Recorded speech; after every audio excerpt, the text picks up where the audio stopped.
Olá pessoal, tudo bom? Vamos começar agora o nosso segundo capítulo do Ciência Descomplicada e hoje vamos falar um pouquinho sobre os caminhos a serem seguidos por quem escolhe ser cientista. Então eu vou dividir esses caminhos em dois. O primeiro eu vou falar para quem é estudante ainda de ensino fundamental médio e o outro para quem já concluiu o seu ensino médio e o que fazer. Para quem ainda está estudando o ensino fundamental médio, o meu conselho é o seguinte: não despreze nenhuma disciplina, tá? Então, às vezes a gente gosta mais de uma coisa do que de outra, e aí termina estudando mais para aquela coisa do que para outra lá. Isso deixa lacunas na formação da gente. Isso não é legal. Então, a primeira coisa, não tenha preconceito com nenhuma disciplina. Claro, você vai ter facilidades com algumas e maiores dificuldades com outras, mas tente amenizar essas dificuldades com esforço, porque você vai ver que o melhor cientista é aquele que domina o máximo de áreas possível.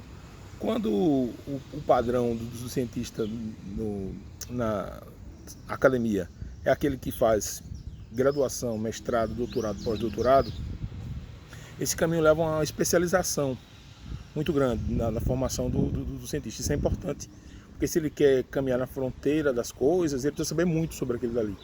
Mas existe um momento em que ele vai precisar de uma diversidade também, de integrar conhecimentos, porque alguns problemas eles fogem da superespecialização. Eu vou dar um exemplo. Quem trabalha com nanotecnologia.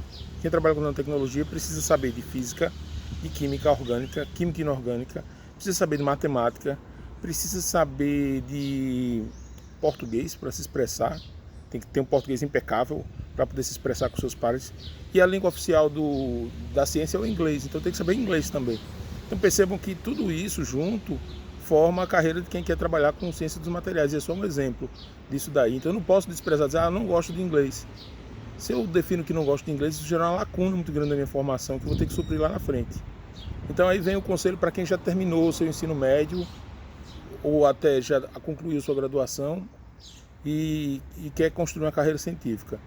Normalmente, quando a gente conclui, inevitavelmente, quando a gente conclui o ensino médio, ou até mesmo a graduação, nós temos uma série de lacunas na nossa formação, que ficaram por diversos aspectos.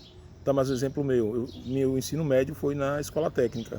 E na escola técnica, na época que eu estudei, eles davam apenas um semestre de biologia e um semestre de geografia, enquanto que as escolas de ensino médio davam esses conteúdos pelos 3 anos.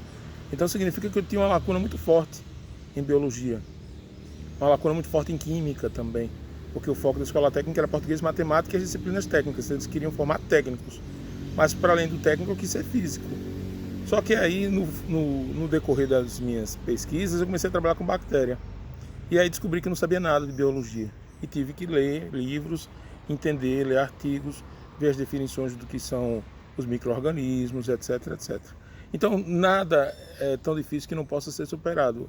Se você tem lacunas, digamos, em português, inglês, matemática, física, química, você tem autonomia e você pode atuar como autodidata para preencher essas lacunas. Um dos problemas que a gente tem é que a gente acha que só aprende aquilo que o professor ensina. Mas você pode estudar sozinho também, certo? Então tente preencher essas lacunas. Tem dificuldade em biologia?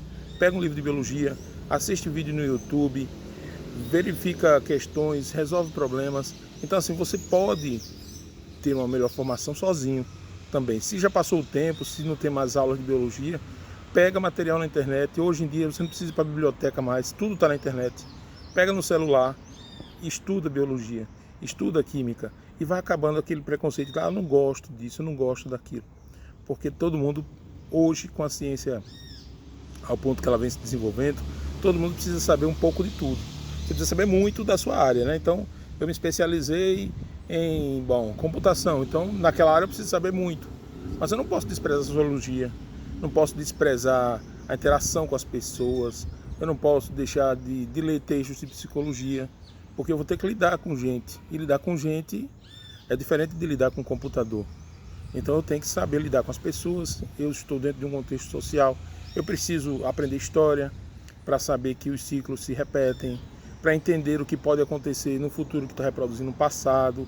Então tudo isso é muito importante para a formação da gente, porque dentro do processo de evolução da ciência, existem interações que não são muito claras quando a gente tem a disciplinarização. Então tem uma disciplina de história, você não sabe até onde ela interage com a matemática. Mas se eu domino bem as duas, eu posso fazer pontes entre as disciplinas, porque o conhecimento é único. Na hora que você tem um problema para resolver, aquele problema não vem rotulado, isto é biologia, isto é matemática, isto é química, não tem, é um problema. Então, resumindo, os conselhos que eu poderia dar: se você decidiu ser cientista, tenha prazer em estudar. Se você está na escola, não estude para tirar 10, estude para aprender tudo. Porque se você aprendeu tudo, você vai tirar 10. E outra coisa, a gente dá muito valor à nota também, mas nota é apenas uma métrica, tá? Então, você precisa ter lá 6, 7 para passar, beleza. Mas a gente não está interessado só em passar. O cientista não está interessado só em passar, ele quer aprender tudo. Porque ele quer resolver problemas complexos, então ele tem que entender tudo de tudo.